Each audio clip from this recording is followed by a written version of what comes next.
Hello everyone, मैं हूं श्वेता और आप देख रहे हैं स्टडी कॉमर्स। इस वीडियो में हम डिस्कस करेंगे जीडीसी 2013 में पूछे गए कॉमर्स के कुछ क्वेश्चंस को। तो चलिए शुरू करते हैं। फर्स्ट क्वेश्चन है, in terms of Blake and Mouton's managerial grid approach, a production oriented leader will be the one who adopts. Options हैं 1-1 स्टाइल, 9-1 स्टाइल, 9-9 स्टाइल या फिर 5-5 स्टाइल। तो देखिए, ये थियरीज ऑफ लीडरशिप के बारे में यहाँ बात हो रही है। बिहेवियरल थियरी है लीडरशिप की, बिहेवियरल थियरी ऑफ लीडरशिप। इसको दिया है आर ब्लेक एंड जेएस मोटोन ने। They both were from USA. तो इनका जो मैनेजरियल ग्रिड अप्रोच है, इनकी जो थियरी है वो है मैनेजरियल ग्रिड अप्रोच। ये एक 2 डायमेंशनल व्यू है लीडरशिप का। तो इन्होंने अपनी थियरी में दो चीजों की बात की है, कंसर्न फॉर पीपल, दूसरा है concern for production. That means we can say a production oriented leader and a employee oriented leader. ये दो तरीके के लीडर की इन्होंने बात की, जैसे हम एम्प्लॉय ओरिएंटेड, प्रोडक्शन ओरिएंटेड या एम्प्लॉय ओरिएंटेड और जॉब ओरिएंटेड लीडर कह सकते हैं। तो इन्होंने एक मैनेजरियल ग्रिड दिया, ये बेस्ड है 2 9 पॉइंट स्केल्स पर, और यहाँ ये टोटल 81 लीडरशिप स्टाइल्स की बात करता है। देख सकते हैं आप यहाँ पे, ये मैनेजरियल ग्रिड है जो कि 2 9 पॉइंट स्केल्स पर बेस्ड है, और टोटल आप देखेंगे 2 9 पॉइंट स्केल 9 into 9 81 स्टाइल्स हैं। इन 81 स्टाइल्स में से ब्लेक और मोटोन ने 5 स्टाइल्स को बताया है, 5 स्टाइल्स को इन्होंने आइडेंटिफाई किया है, 5 लीडरशिप स्टाइल्स को। यहाँ पे जो हॉरिजॉन्टल एक्सिस है ये है कंसर्न फॉर प्रोडक्शन, और जो वर्टिकल एक्सिस है ये है कंसर्न फॉर पीपल। यहाँ पर आप देखिए, जो सबसे पहला स्टाइल है वो है 1-1 इम्पोवरिश्ड मैनेजमेंट। यहाँ पर 1-1 का मतलब है कि पहले हम बात कर रहे हैं प्रोडक्शन की, जो पहला नंबर है, दूसरा अलॉटेड है टू पीपल ओरिएंटेड। तो 1-1 का मतलब है ऐसा लीडर जो कि लो कंसर्न रखता है for both production and people. Lowest number यहाँ पर आपका 1 है और हाईएस्ट नंबर यहाँ पे आपका 9 है, तो दोनों ही 1-1 है, यानी ऐसा लीडर जो प्रोडक्शन और पीपल दोनों के लिए ही लो कंसर्न रखता है, उसको कहेंगे इम्पावरिश्ड मैनेजमेंट। ये आपका 1-1 स्टाइल होता है। इसमें लीडर होता है या तो इनकॉम्पिटेंट होता है या इररिस्पॉन्सिबल और डल बिहेवियर का होता है। इसके बाद है आपका 1-9, यानी इसका नाम दिया गया है country club management. Country club management, low concern for production and high concern for people. ऐसा लीडर जो प्रो पीपल है ना कि प्रो प्रोडक्शन, यानी कि वो हर पॉसिबल स्टेप्स लेता है अपने एम्प्लॉय के इंटरेस्ट के लिए, लेकिन प्रोडक्शन को इंप्रूव करने की ज्यादा कोशिश नहीं करता है। ये मेनली फ्री रेंज जो लीडरशिप स्टाइल हम लोग पढ़ते हैं उसी की तरह होता है। थर्ड है देखिए 5-5 style, middle of the road management इसको कहा गया, यानी कि दोनों 5-5 है। मॉडरेट कंसर्न है for production and moderate concern for people, यानी वो ना ही ज्यादा प्रोडक्शन के बारे में सोचता है, ना ही ज्यादा इंटरेस्ट ऑफ एम्प्लॉयज के बारे में सोचता है। वो बीच के रास्ते पे रहता है, यानी एवरेज के बारे में सोचता है, ना कि ज्यादा मैक्सिमम कोई चीज करने के बारे में। नेक्स्ट है 9-1 स्टाइल, ये है आपका अथॉरिटी कंप्लायंस, जिसमें है high concern for production and low concern for people. अब यहाँ देखिए, प्रोडक्शन पे 9 नंबर है और पीपल पर 1 नंबर है, यानी ऐसा लीडर जिसके लिए ज्यादा कंसर्न क्या है, प्रोडक्शन को बढ़ाना, ना कि एम्प्लॉय की नीड्स और वेलफेयर पे फोकस करना। आप कह सकते हैं ये लीडर बेसिकली आपका ऑटोक्रेटिक लीडर की तरह होता है, जो बाय एनी मीन्स प्रोडक्शन बढ़ाने की कोशिश करता है, प्रोडक्शन इंप्रूव करने की कोशिश करता है, ना कि एम्प्लॉय के बारे में सोचता है। और एम्प्लॉयज पे स्ट्रिक्ट कंट्रोल रखेगा और फियर बना करके, फियर क्रिएट करके कोशिश करता है कि जो प्रोडक्शन है उसको पूरा किया जाए। इसके बाद लास्ट है 9-9 स्टाइल।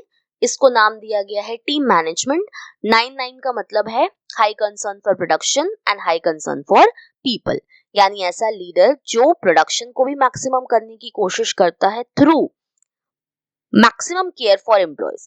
एम्प्लॉय की केयर करते हुए मैक्सिमम प्रोडक्शन पर पहुंचने की कोशिश करता है, यानी एक ऐसा फेवरेबल एनवायरनमेंट बनाने के ऑर्गेनाइजेशन में कि एम्प्लॉयज खुद अपनी बेस्ट एफर्ट लगाएं, बेस्ट एबिलिटी से काम कर सके। अब यहाँ पर अगर ये पूछा जाए कि बेस्ट स्टाइल कौन सा है, तो बेस्ट स्टाइल आपका है टीम मैनेजमेंट, यानी नंबर में अगर हम कहें तो 9-9 स्टाइल, और अगर नाम से हम कहें तो टीम मैनेजमेंट। तो वापस से हम अपने क्वेश्चन पर आते हैं। In terms of Blake and Moton managerial grid approach, a production-oriented leader will be one who adopts. तो यहाँ पर सेकेंड ऑप्शन करेक्ट होगा, 9-1 स्टाइल।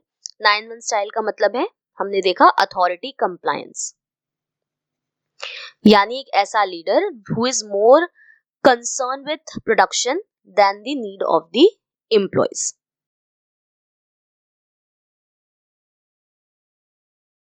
नेक्स्ट क्वेश्चन देख लेते हैं। A leader who is emotionally isolated and highly distrustful is known as. Option है narcissist leader, alpha leader, insecure leader या फिर कन्वेंशनल लीडर। चलिए एक एक करके इनके बारे में देख लेते हैं। सबसे पहला यहाँ पर ऑप्शन है नार्सिसिस्ट लीडर। तो नार्सिसिस्ट लीडर का मतलब होता है एक ऐसा लीडर जो ईगोइस्ट होता है। बेसिकली इसकी डिजायर होती है एडमिरेशन की, यानी ये चाहता है कि सब लोग इसको एडमायर करें। He wants to be admired. Basically हम कह सकते हैं कि इसको एक्सेसिव ईगो होती है, सेल्फ लव, अपने आप को ज्यादा प्यार करता है, सेल्फ लव, और ये बिलीव करता है कि ये सुपीरियर है टू दी अदर्स। और ऐसा लीडर ज्यादा फोकस करता है अपनी पर्सनल सक्सेस पे। This leader mainly focus on the personal success, दूसरों के ओपिनियंस को इग्नोर कर देता है और ज्यादा से ज्यादा पावर एंड रिकॉग्निशन इसको चाहिए होती है। इसके अंदर एम्पैथी और सेंसिटिविटी की कमी होती है। दूसरा है आपका अल्फा लीडर। अल्फा लीडर एक डोमिनेंट लीडर होता है, ये कॉन्फिडेंट होता है, नेचुरली ग्रुप का चार्ज लेता है, naturally takes the charge of the group.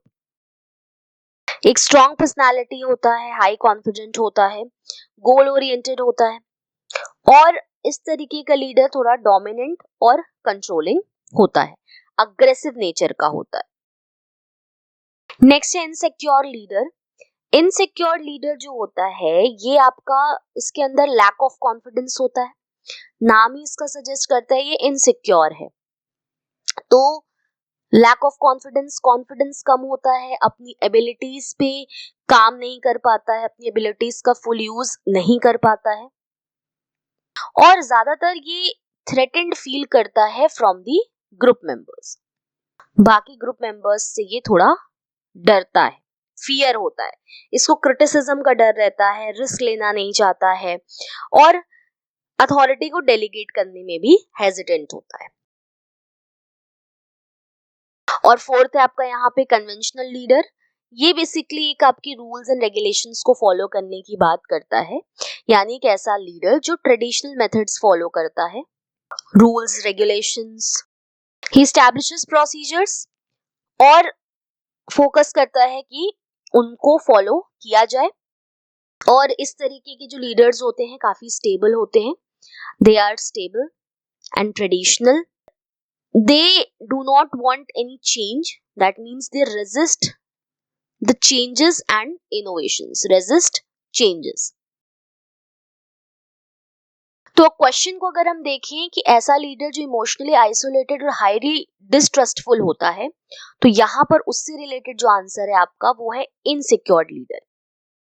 जो उसके साथ के लोग होते हैं उनसे ये क्लोज रिलेशनशिप्स को बनाकर नहीं रख पाता है, उनसे दूर रहता है, इसको बिट्रियल का डर रहता है, लोगों से ये दूरी बना करके रखता है, एक अच्छा रिलेशन मेंटेन नहीं रखता है, दूसरों पर भरोसा करने में इसको काफी दिक्कत होती है, दूसरों पर भरोसा नहीं कर पाता है।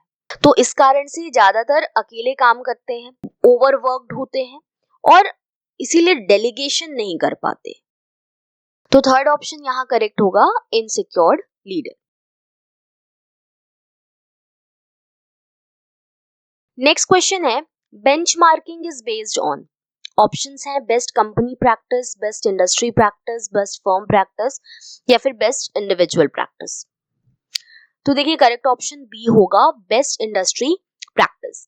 द टर्म बेंचमार्किंग ये एक मैनेजमेंट टेक्निक है।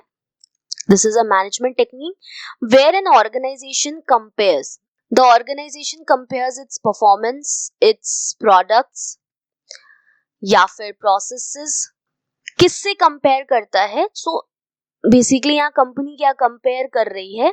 अपनी परफॉर्मेंस, प्रोडक्ट या प्रोसेसेस को with best performer in the industry. जो बेस्ट परफॉर्मर होगा इंडस्ट्री का, उससे एक कंपनी अपनी परफॉर्मेंस, प्रोडक्ट और प्रोसेसेस को कंपेयर करती है ताकि वो गैप्स को आइडेंटिफाई कर सके और अपनी परफॉर्मेंस को इंप्रूव कर सके। एक कंपनी क्या करती है, जो बेस्ट इंडस्ट्री प्रैक्टिसेस हैं उनको अडॉप्ट करने की कोशिश करती है ताकि वो अपने आप को बेटर बना सके, इंप्रूव कर सके और एफिशिएंसी और क्वालिटी को अचीव किया जा सके। तो मान लीजिए मीशो है, वो सीआरएम को इंप्रूव करना चाहती है, यानी कस्टमर रिलेशनशिप मैनेजमेंट करना चाहती है। अब ये फ्लिपकार्ट को चेक करेगी फ्लिपकार्ट क्या कर रहा है इससे रिलेटेड। तो मान लीजिए कि कस्टमर कंप्लेंट कैसे हैंडल की जा रही है, रिफंड और रिटर्न का क्या प्रोसेस है। अगर ये सारी चीजें वो इम्प्रूव करना चाहती है तो वो फ्लिपकार्ट के बारे में स्टडी करेगी। तो फ्लिपकार्ट के बारे में वो क्या स्टडी कर सकती है कि फ्लिपकार्ट का 24/7 कस्टमर सपोर्ट कैसा है, कस्टमर की इससे रिलेटेड रिटर्न और रिफंड की क्या पॉलिसी है। अगर फ्लिपकार्ट एआई चैटबॉट्स को यूज कर रहा है उसको चेक करेगा, ये अपने यहाँ उसको इंक्लूड कर सकता है। रिटर्न और रिफंड की पॉलिसी को इंप्रूव कर सकता है। एक बेहतर रियल टाइम ट्रैकिंग सिस्टम को अडॉप्ट कर सकता है। यानी जो फ्लिपकार्ट है उसके पास एआई चैटबॉट्स हैं, एक अच्छी कस्टमर सपोर्ट सर्विस है, रिटर्न रिफंड का सिस्टम अच्छा है, ट्रैकिंग सिस्टम अच्छा है, तो मीशो इस चीज को अपने यहाँ अप्लाई कर सकता है। बेंचमार्किंग कई तरीके की होती है। पहला है आपका इंटरनल, दूसरा है कॉम्पिटिटिव, थर्ड है फंक्शनल और फोर्थ है जेनेरिक। इंटरनल का मतलब है कि डिपार्टमेंट्स को कंपेयर करना सेम ऑर्गेनाइजेशन में। कॉम्पिटिटिव का मतलब है जो डायरेक्ट कॉम्पिटिटर है उसके साथ कंपैरिजन करना। थर्ड है फंक्शनल, फंक्शनल का मतलब होता है सिमिलर फंक्शंस अक्रॉस इंडस्ट्री। और जेनेरिक, जेनेरिक का मतलब होता है studying best practices from any industry. जिस इंडस्ट्री में हम काम कर रहे हैं उससे अलग दूसरी कोई इंडस्ट्री की जो बेस्ट प्रैक्टिसेस हैं उनको स्टडी करना और उसको अडॉप्ट करना, ये जेनेरिक बेंचमार्किंग होता है। तो benchmarking is based on best industry practice, second option यहां पर करेक्ट हो।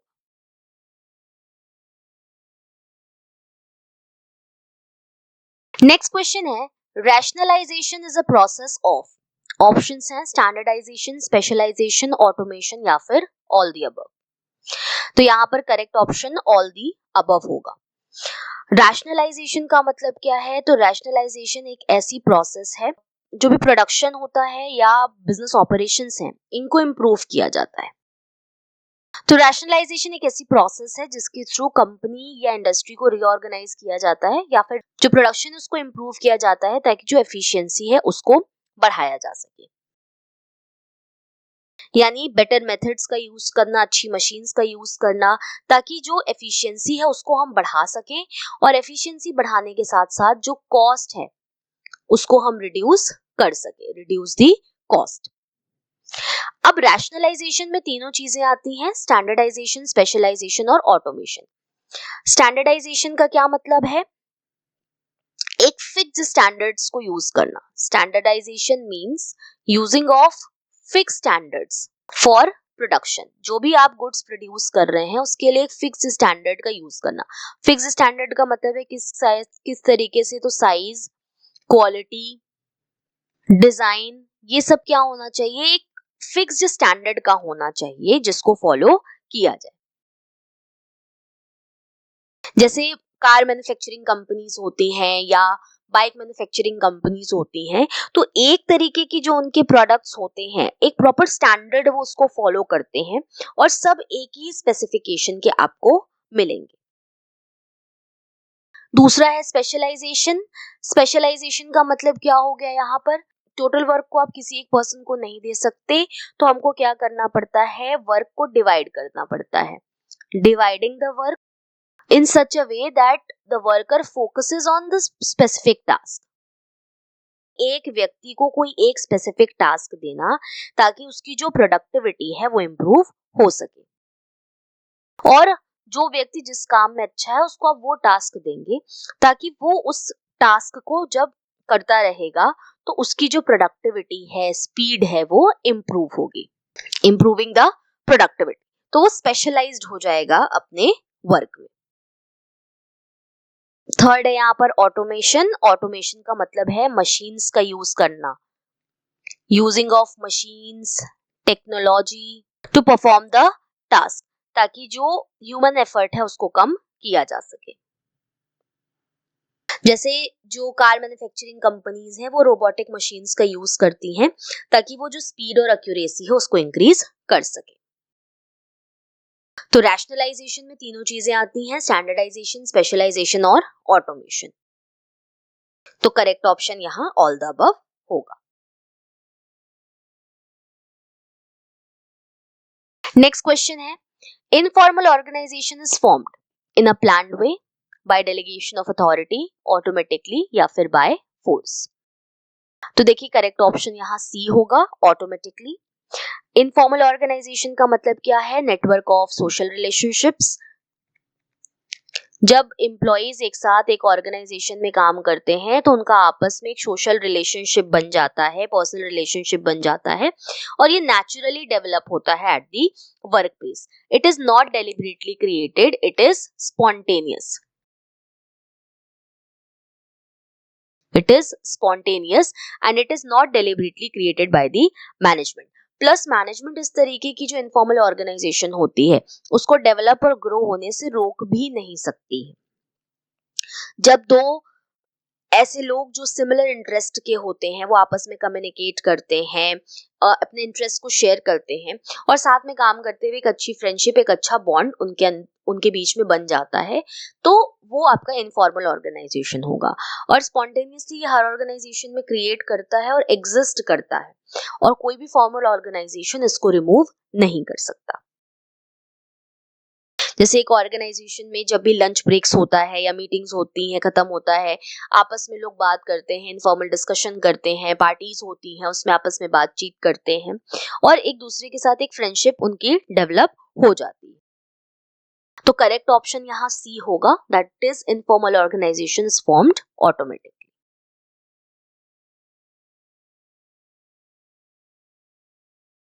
नेक्स्ट क्वेश्चन है, प्लानिंग इज फॉर, ऑप्शंस है पास्ट, फ्यूचर, प्रेजेंट या फिर ऑल द अबव। तो देखिए planning is deciding in advance what to do, when to do, how to do and who is going to perform it. यानी पहले से decide करना advance में क्या करना है, कैसे करना है, कब करना है और कौन उस वर्क को परफॉर्म करेगा। जो प्लानिंग होता है वो बेसिकली हमारे ऑब्जेक्टिव्स पर बेस्ड होता है, it is based on objectives and what we do, we focus on our objectives and future goals. जो हमारे फ्यूचर गोल्स हैं उस पर प्लानिंग बेस्ड होती है, फ्यूचर एक्शंस पर बेस्ड होती है। यहाँ पर इसका मतलब ये नहीं है कि पास्ट और प्रेजेंट को इग्नोर किया जाता है। बेसिकली जो पास्ट की सिचुएशन होती है और जो प्रेजेंट की सिचुएशन होती है, मैनेजर उसको एनालाइज करता है और उसके बेस पर फ्यूचर के लिए अपने आप को प्रिपेयर करता है। कुछ फीचर्स देख लेते हैं प्लानिंग के। पहला देखिए, focuses on achieving objective. Planning का बेसिक जो मेन फोकस होता है वो होता है ऑब्जेक्टिव्स को अचीव करने के लिए। जो बेस होता है वो गोल्स होते हैं, गोल्स के बेस पर ही हम फ्यूचर एक्शंस को डिसाइड करते हैं। नेक्स्ट है प्राइमरी फंक्शन ऑफ मैनेजमेंट। इसका मतलब है कि जो फर्स्ट फंक्शन है मैनेजमेंट का वो होता है planning. There are numerous functions of management, amongst them the first function which is performed is plan. Next है परवेसिव. परवेसिव का मतलब है कि प्लानिंग हर तरीके की ऑर्गेनाइजेशन में अप्लाई होता है, in every organisation and at every level of organisation. हर लेवल पर ऑर्गेनाइजेशन के प्लानिंग एप्लीकेबल होता है. नेक्स्ट है कंटिन्यूअस प्रोसेस. प्लानिंग एक कंटिन्यूअस प्रोसेस है. ऐसा नहीं है कि हमने एक बार प्लान किया और उसके बाद उसको भूल गए. प्लानिंग करने के बाद हमें देखना होगा कि वो प्रॉपर एग्जीक्यूशन उसका हो रहा है या नहीं. अगर कोई प्रॉब्लम्स हैं, कोई डेविएशंस है, तो हम वापस से अपनी प्लानिंग में चेंजेस करते हैं. नेक्स्ट है फ्यूचरिस्टिक. तो प्लानिंग क्या है? फ्यूचर ओरिएंटेड होता है. We plan for future. आज के समय में और पिछले समय में जो भी चीजें बीती हैं, यानी पास्ट और प्रेजेंट के बेस पर हम डिसाइड करते हैं कि फ्यूचर में हमको क्या करना है. We make plans. Next involves decision making. Planning involves decision making. जब हम प्लानिंग करते हैं, there are various steps to be followed. जैसे कि हम ऑब्जेक्टिव को डिसाइड करते हैं, इसके बाद उस ऑब्जेक्टिव को अचीव करने के लिए हमारे पास कई सारे ऑप्शंस अवेलेबल होते हैं. पहले ऑप्शंस को आइडेंटिफाई करते हैं, फिर उसको एवेल्युएट करते हैं, देन बेस्ट जो ऑप्शन होता है उसको सिलेक्ट करके अप्लाई करते हैं और फॉलो अप करते हैं. तो हर एक स्टेप पे डिसीजन मेकिंग इन्वॉल्व होती है. नेक्स्ट है मेंटल एक्सरसाइज. प्लानिंग एक मेंटल एक्सरसाइज है. Someone who is mentally fit, who can think, who is creative, can make plans, can do planning. तो देखिए यहां पर सेकंड ऑप्शन करेक्ट होगा. Planning is for future.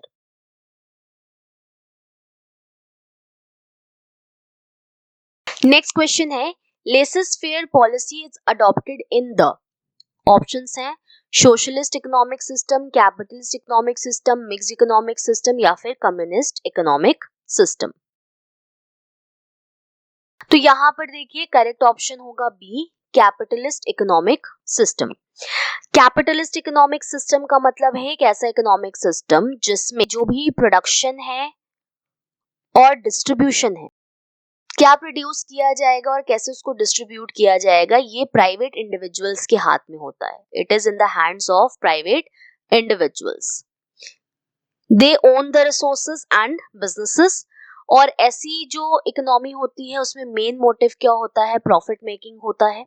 Private individuals है, they focus on mainly profit making and market forces decides the prices. यानी demand और supply के base पे प्राइसेस को डिसाइड किया जाता है और गवर्नमेंट इंटरवेंशन बहुत कम होता है. यानी कि ऐसा सिस्टम जहां पे प्रोडक्शन डिसीजन, प्राइसेस, डिस्ट्रीब्यूशन, ये सब कुछ प्राइवेट इंडिविजुअल्स के हाथ में होता है, ना कि गवर्नमेंट के हाथ में. और जो बिजनेसेस हैं दे compete with each other to attract the customers. अब अगर हम लेसेस फेयर पॉलिसी की बात करें कि what is laces faire policy, तो लेसेस फेयर ये एक फ्रेंच टर्म है. लेट इट बी, यानी ऐसी पॉलिसी जहां पर गवर्नमेंट का मिनिमम इंटरफेरेंस होता है in the business and economic activities. तो जो लेसेस फेयर सिस्टम है इसमें क्या होगा? बिजनेस फ्रीली ऑपरेट करते हैं. They are free to produce the goods and services. Demand and supply के बेस पे प्राइस डिसाइड किया जाएगा. प्राइवेट सेक्टर प्रोडक्शन और डिस्ट्रीब्यूशन को कंट्रोल करेगा. तो laissez faire policy is adopted in capitalist economic system. बाकी सिस्टम को अगर हम देखिए तो सोशलिस्ट का मतलब होता है जहां पर मेजर कंट्रोल क्या होता है? गवर्नमेंट के हाथ में होता है.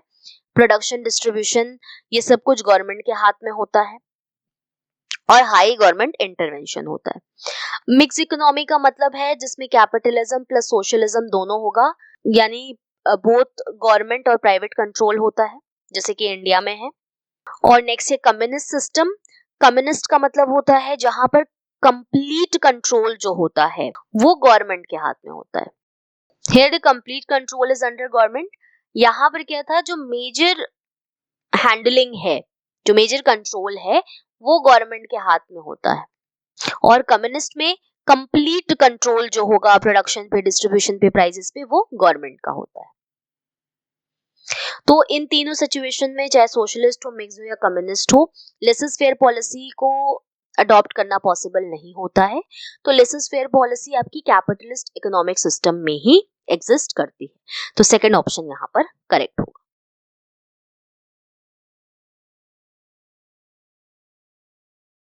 नेक्स्ट क्वेश्चन है, the factor included in the total environment of a business are.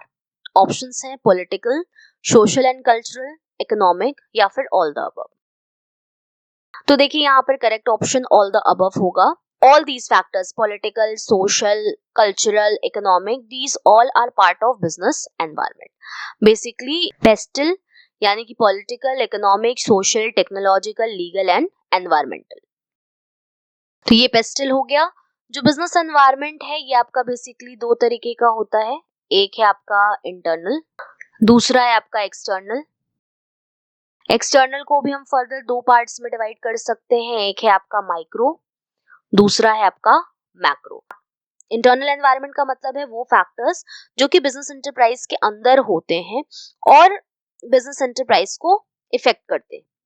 Strategy, structure, personal capabilities, financial capabilities जो बिजनेस की होती हैं, and these are under control of the business. These factors are basically controllable. Business environment का basically मतलब क्या होता है, totality of all the factors which affect the business. दूसरा है एक्सटर्नल एनवायरनमेंट। एक्सटर्नल एनवायरनमेंट यानी बिजनेस के बाहर। ये दो तरीके का होता है, माइक्रो और मैक्रो। माइक्रो का मतलब होता है इमीडिएट एनवायरनमेंट, जो इमीडिएट इफेक्ट डालते हैं, जैसे आपका कॉम्पिटिटर हो गया या सप्लायर्स हो गए। ये क्या करते हैं, बिजनेस पे इमीडिएट इफेक्ट डालते हैं, तो इनको माइक्रो एनवायरनमेंट का पार्ट मानते हैं। और मैक्रो एनवायरनमेंट जो कि लार्जली इम्पैक्ट करते हैं और अनकंट्रोलेबल होते हैं। They are beyond the control of the business and they affect the business in a bigger way, जिसमें आपके ये पेस्टल आते हैं, political, economic, social, technological, legal और एनवायरमेंटल चेंजेस।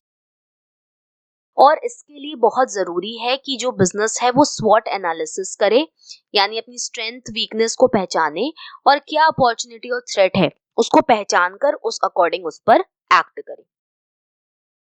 तो ऑप्शंस अगर हमारे आप देखिए तो पॉलिटिकल में आपका हो जाएगा tax policies, trade regulations, government की स्टेबल लेबर लॉज, ये सारी चीजें आ जाएंगी। सोशल और कल्चरल का मतलब है कि social beliefs, customs, traditions, lifestyle किस तरीके का है किसी सोसाइटी में, जैसे लोगों का एजुकेशन लेवल क्या है, हमारे यहाँ का कल्चर क्या है, उस अकॉर्डिंग प्रोडक्ट को बनाया जाता है। जैसे इस समय कल्चर एक डेवलप हो रहा है एक हेल्दी ऑर्गेनिक फूड्स का, तो इस तरीके की कंपनी सामने आ रही हैं जो आयुर्वेदिक या ग्रीन प्रोडक्ट्स को ज्यादा प्रमोट कर रही हैं। इकोनॉमिक फैक्टर्स में कई चीजें हो सकती हैं, जैसे इन्फ्लेशन हो गया, टैक्स रेट में चेंज होना, इसके बाद आपका इकोनॉमिक ग्रोथ है, एम्प्लॉयमेंट लेवल्स हैं, ये सारी चीजें आपकी इकोनॉमिक एनवायरनमेंट का पार्ट हो जाएंगी। तो ये तीनों ही बिजनेस को इम्पैक्ट करने वाले एनवायरमेंटल फैक्टर्स हैं। तो फोर्थ ऑप्शन करेक्ट होगा यहाँ पे, all the above.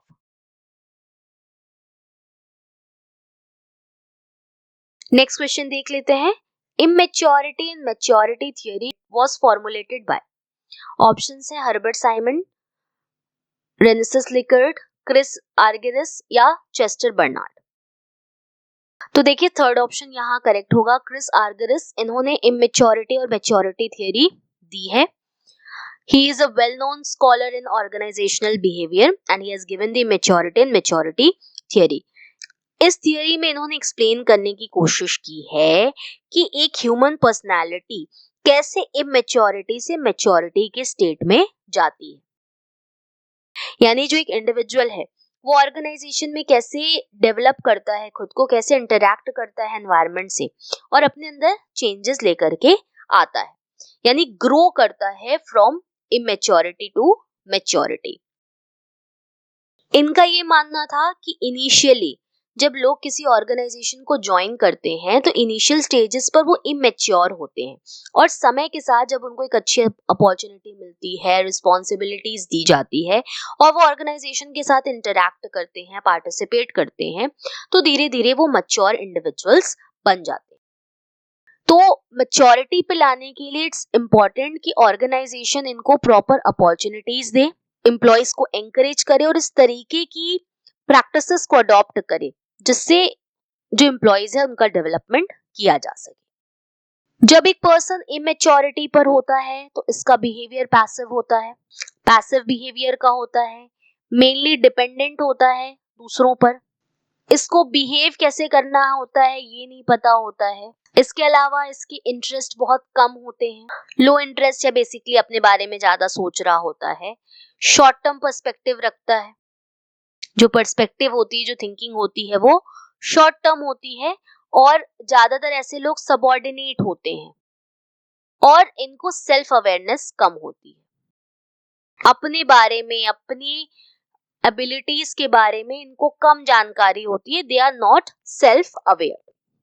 So this is the stage of immaturity and when a person is mature उस केस में ये चीजें बेहतर हो जाएंगी, जैसे that person's behavior will become active, that person will become independent, अब डिपेंडेंट नहीं रहेगा, इंडिपेंडेंट रहेगा, डाइवर्स वेज मिल जाएंगे इसको बिहेव करने के, अलग अलग तरीके से अलग अलग समय में कैसे लोगों से बात करनी है, कैसे बिहेव करना है वो सीख जाता है, अच्छा डीपर इंटरेस्ट इसको चीजों में आता है, लॉन्ग टर्म पर्सपेक्टिव होगा इसका, लॉन्ग टर्म पर्सपेक्टिव होगा, आगे के बारे में ज्यादा सोचेगा, दूर दृष्टि होगी इसकी, दूर के बारे में सोचेगा, इक्वल या सुपर पोजीशन पर होता है, सुपीरियर पोजीशन पर होता है, इक्वल और superior position, and he is self aware, self awareness होगा एंड सेल्फ कंट्रोल होगा, इसको बाहर से कंट्रोल करने की जरूरत नहीं है। यहाँ पर जब एक पर्सन इमेच्योर होता है उस केस में उसको सुपरविजन की ज्यादा जरूरत होती है, एक्सटर्नल सुपरविजन की जरूरत ज्यादा होगी in case a person is immature, but when a person is mature that in that case he will be self aware about his abilities, his thinking, his interest and self control होगा। He does not requires any external control on himself to work better, वो खुद से खुद पर काम कर सकता है, will be in a position of self control. तो क्रिस आर्गेरिस का ये मानना था कि फॉर्मल ऑर्गेनाइजेशन में जनरली जो लोग होते हैं, जो सुपीरियर पोजीशंस पर होते हैं, वो कोशिश करते हैं कि एक एम्प्लॉय इमेच्योर ही बना रहे, इमेच्योर की पोजीशन में रहे या उसको इमेच्योर की पोजीशन की तरफ ले जाते हैं, उसको ढकेलते हैं ताकि वो डिपेंडेंट रहे और जो वो कह रहे हैं उस अकॉर्डिंग ही काम करे, ज्यादा अपने बारे में, अपनी एबिलिटीज को डेवलप करने के बारे में ना सोच सके। लेकिन इनका मानना ये है कि इसकी वजह से कॉन्फ्लिक्ट्स ऑर्गेनाइजेशन में ज्यादा बढ़ेंगे, जिसकी वजह से एब्सेंटिज्म, लो प्रोडक्टिविटी, इस तरीके की प्रॉब्लम्स आएंगी। तो इन्होंने कहा कि ये बेहतर है कि आप एक अच्छी एनवायरनमेंट प्रोवाइड करिए ताकि जो एम्प्लॉयज है वो मैच्योर बने, रिस्पॉन्सिबिलिटी ले, सेल्फ डायरेक्टेड हो और बेहतर काम कर सके। तो immaturity maturity theory, this was formulated by Chris Argyris, option number 3।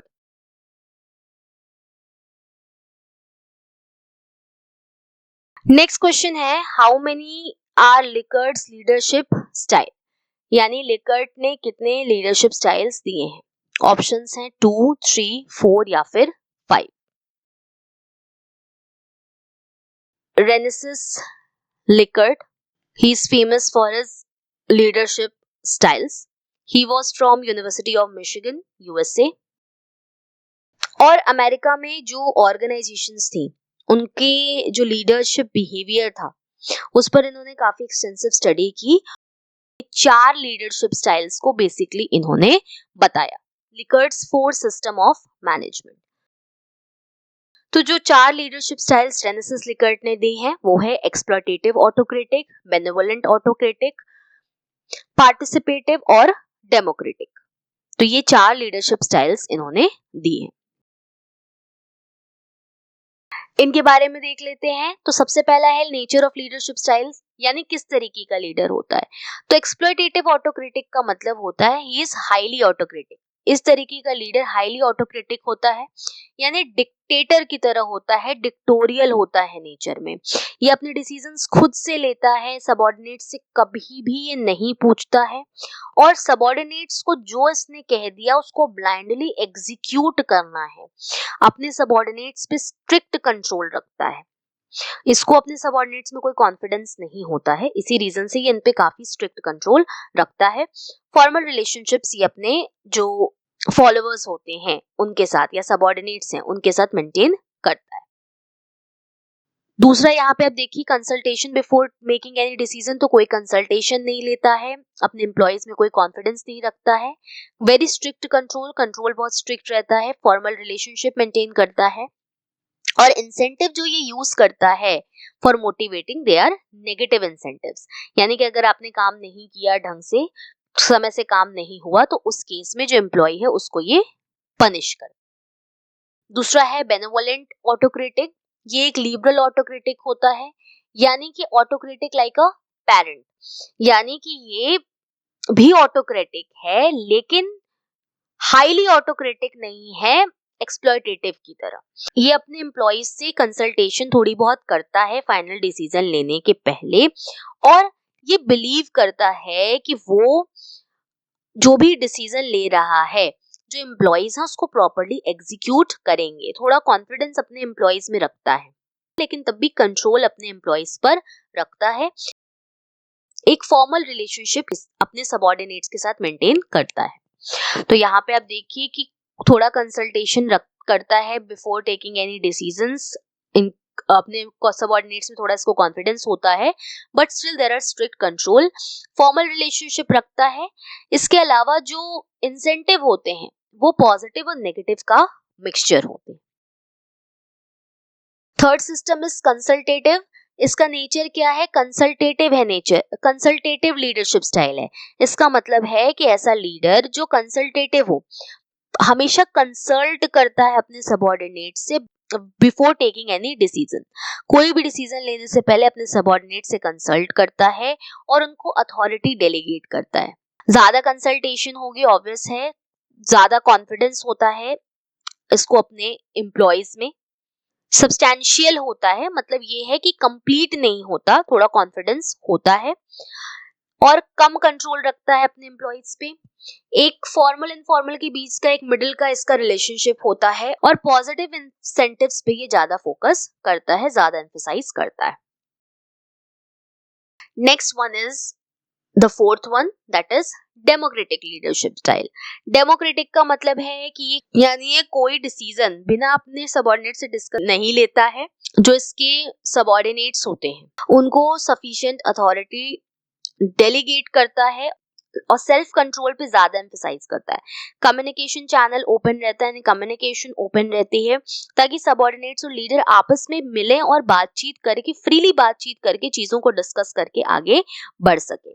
Positive incentives को ज्यादा यूज करता है और इस तरीके का एनवायरनमेंट बनाता है कि जो सबऑर्डिनेट्स है वो एंथुसियास्टिकली काम करते हैं, फियर में काम नहीं करते हैं। तो democratic leader is always consultation, पूरा कॉन्फिडेंस रखता है अपने सबऑर्डिनेट्स पे, सेल्फ कंट्रोल पर फोकस करता है, मेनली इनफॉर्मल रिलेशनशिप होगा, और नेगेटिव इंसेंटिव्स का यूज नेग्लिजिबल होता है। ये सिर्फ पॉजिटिव इंसेंटिव्स का यूज करता है ताकि आउट ऑफ एंथुसियाज्म जो सबऑर्डिनेट्स हैं वो काम करे rather than fear। तो अगर हम बेस्ट स्टाइल की बात करें तो डेमोक्रेटिक यानी फोर्थ सिस्टम, डेमोक्रेटिक जो आपका लीडरशिप स्टाइल है, ये आपका बेस्ट लीडरशिप स्टाइल कंसिडर किया गया है इन लिकर्ट्स फोर्थ सिस्टम। अगर एक लीडर सिस्टम 4 को अप्लाई करता है तो वो जो परफॉर्मेंस है उसको इम्प्रूव कर पाएगा, वेस्टेज कम हो पाएंगे, रिड्यूस हो पाएंगे, एब्सेंटिज्म और लेबर टर्नओवर को भी वो कम कर पाएगा, और एक अच्छा एनवायरनमेंट ऑर्गेनाइजेशन में बनेगा जो एम्प्लॉयज को अपनी बेस्ट एबिलिटी पर काम करने के लिए एनकरेज करेगा।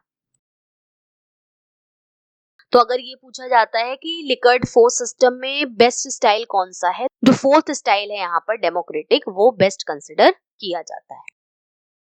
तो वापस से क्वेश्चन पे आए, अगर how many are Likert's leadership style, तो थर्ड ऑप्शन यहाँ करेक्ट होगा 4। अगर आप हमारे लेक्चर्स की फ्री पीडीएफ डाउनलोड करना चाहते हैं तो आप हमें टेलीग्राम पर ज्वाइन कर सकते हैं। इससे रिलेटेड इन्फॉर्मेशन आपको डिस्क्रिप्शन बॉक्स में मिल जाएंगी, या फिर इस क्यूआर कोड को स्कैन करके भी आप हमें ज्वाइन कर सकते हैं। तो आज की इस वीडियो में हमने पढ़ा जीडीसी 2013 में पूछे गए कॉमर्स के कुछ क्वेश्चंस को। होपफुली चीजें आपको समझ में आई होंगी। Thank you.